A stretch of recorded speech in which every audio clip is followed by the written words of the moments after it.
Hey everybody, welcome back. Goldberg, who's next, got reworked recently.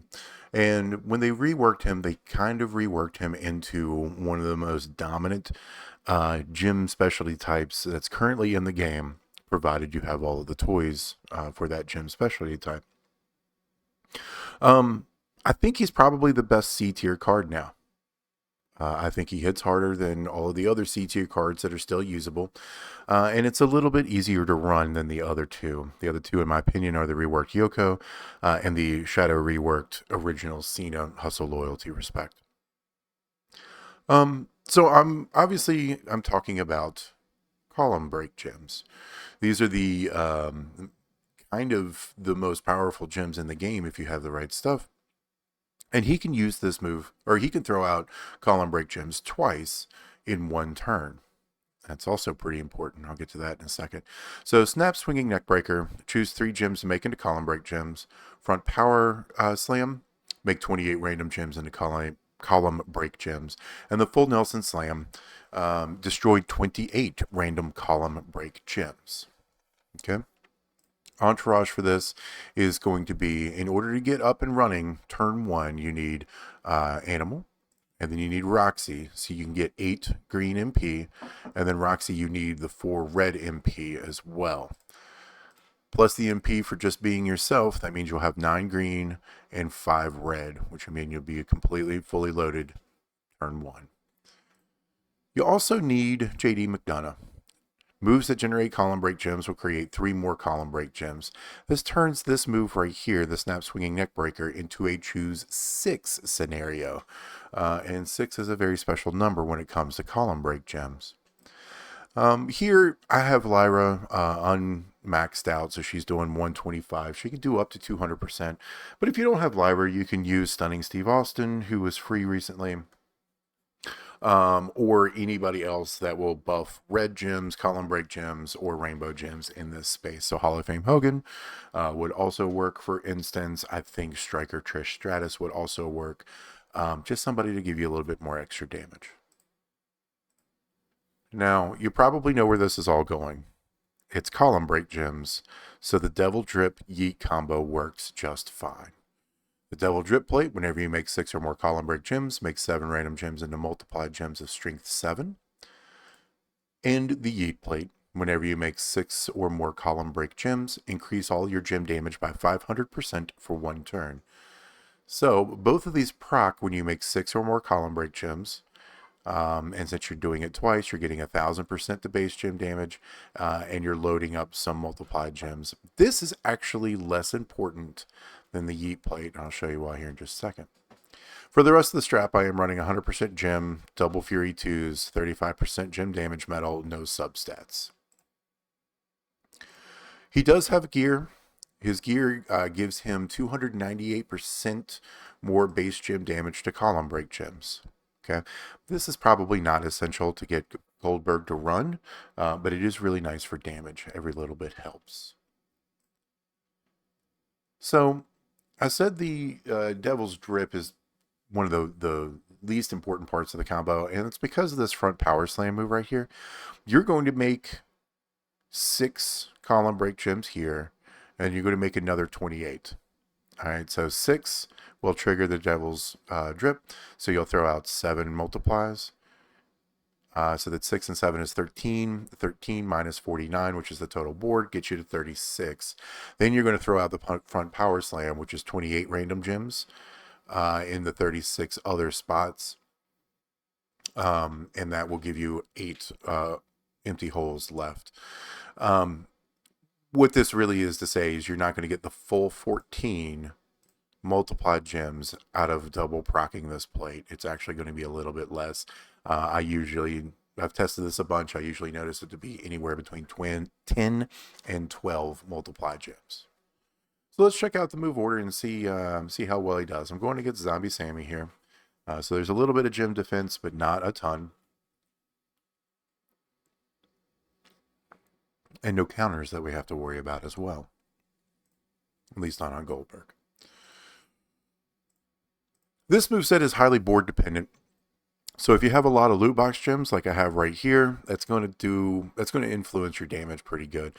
I like to use the green move to choose my 6 column breaks, and I like to put it on loot boxes and other weak colors that Goldberg has, which I believe is purple and blue. This ensures that your multis have a better chance of going on a quote unquote good gem. So right here, red is his primary color. This one multiplied gem is going to be doing 3.4 million damage. This is with one proc of the yeet plate, where your loot crate is still just doing 1. So let's throw out the front power slam, procking all the plates again. And here we can see that this red multiply is now at 5.6 million damage. And I've got 1, 2, 3 of them, which is really nice. Yellow is a decent color for him, so that's 3.8. Black is also a decent color, so that's 3.8. Purple is down to this 2.6, and blue is 2.6 as well. So that's why I like to put column break gems on either blue, purple, or loot boxes if I can. Having one of these multiplies land on a loot box it's not disastrous, but man, you can actually notice a difference if you have a couple of multiplies on loot boxes instead of good gems. All right. And then from here, we just blow up the board. The entire board blows up here. There's never a situation that I've run into where I don't blow up the entire board. And then you want a nice cascade. That wasn't great, and it still did 77 million damage. 77 million damage is going to be enough to do the job most of the time. Is it upper tier, upper echelon damage? No, of course not. Especially not when we have move damage cards that are hitting into the 100 millions right now, right? We've got 2-click cards in like Jey Uso Yeet that will do into the 100 million with the right setup. 77 isn't that great. However, it's a C tier Goldberg. 77's pretty good. Here, also kind of a bad board, so we're going to do 1, 2, 3, 4, and then purple and blue. Not enough red on the board. This is probably going to be a smaller hit unless I get a bigger cascade than it was last time.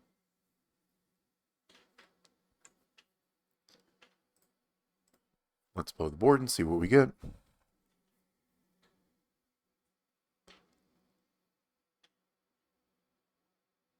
$82 million. I had a better cascade.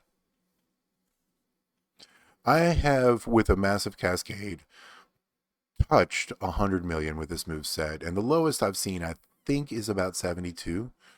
Both of which are very fine. I'll run it one more time just to see some move damage here.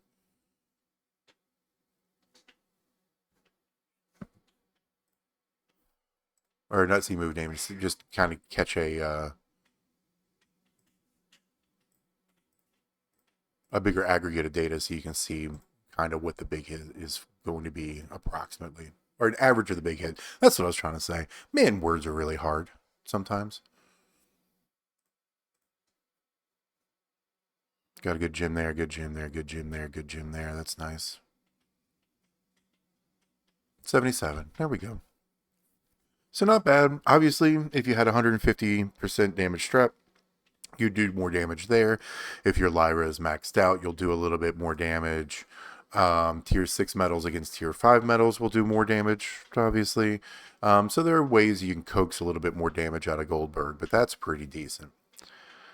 If you've made it this far, you might be wondering why I'm doing a video on Goldberg, a C tier card. Well, it is currently July 9th, and it is right about 2 hours before reset when Goldberg's last spear showdown shows up. And check the buffs out that we've got going on here. Goldberg's Who's Next will get gem damage to column break gems as a buff for showdown. Goldberg in general is going to get gem damage to all gems. And Goldberg in general, starting move charge for red moves is going to increase. So you might not even need Roxy to run this move set. All right. You'll get extra gem defense if you're running a Ruthless Aggression in your defensive spot. Turns out Goldberg is Ruthless Aggression. So he may not be required for this. There had been no information on who the CSS for this particular contest is going to be. But Goldberg is going to be buffed to high heavens, and it might be worth actually giving him a shot. All right. I hope you've learned something today. I hope you've been entertained by something today. Or hopefully you've just liked the sound of my voice. If you have, do me a favor, click like, click subscribe, share to your faction mates, talk to your Discord admin and get me added to the bot that posts CSS videos all the time. Follow me on Twitch. Go to the official Discord channel. Tell them you want to make Slim Numbers official. I don't know. We'll figure out some way to support, right? I'll talk to you next time. Late.